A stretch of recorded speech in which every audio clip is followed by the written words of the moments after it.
লেদা পোকা দমনে কি ওষুধ দিবেন, কোন কোন ওষুধ কি পরিমাণ প্রয়োগ করবেন। দেখতে পাচ্ছেন লতিরাজ কচুর ক্ষেত।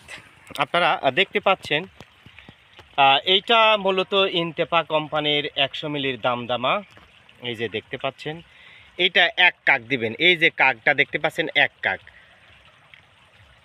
16 বা 20 লিটার পানির মধ্যে ইনতেফা কোম্পানির দামদামা 100 মিলির 1 কাক দিবেন। সাথে 2 টাকা দামের সাথে 10 গ্রামের উইন অ্যাগ্রো কোম্পানির তরি একটা পাতা দিবেন এবং সাথে 2 টাকা দামের একটা শ্যাম্পু সুন্দরভাবে মিশাই স্প্রে করবেন। ইনশাল্লাহ লেদা পোকা বিনষ্ট হয়ে যাবে।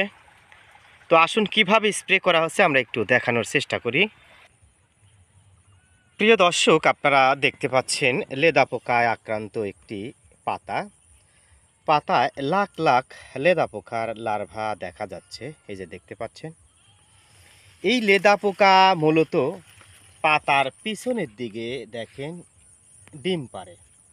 এই ডিমের লার্ভাগুলো পরিস্ফুটন হয়, পর্যায়ক্রমে পাতার উপরে উঠে চলে আসে। এই দেখেন উঠতে শুরু করেছে। এই দেখেন এইটারও দেখেন পাতার নিচের দিকে ডিম পেড়েছিল। এই যে এইখানে পর্যায়ক্রমে উপরে উঠে চলে এসেছে। যখন প্রচুর পরিমাণে লেদা পোকা দেখা দিবে অবশ্যই খুব দ্রুতগামী আপনারা পদক্ষেপ নেবেন। দেখতে পাচ্ছেন লতিরাজ কচুর জমিতে লেদা পোকা দমনের ওষুধ দামদামা তরি এবং শ্যাম্পু ব্যবহার করা হচ্ছে।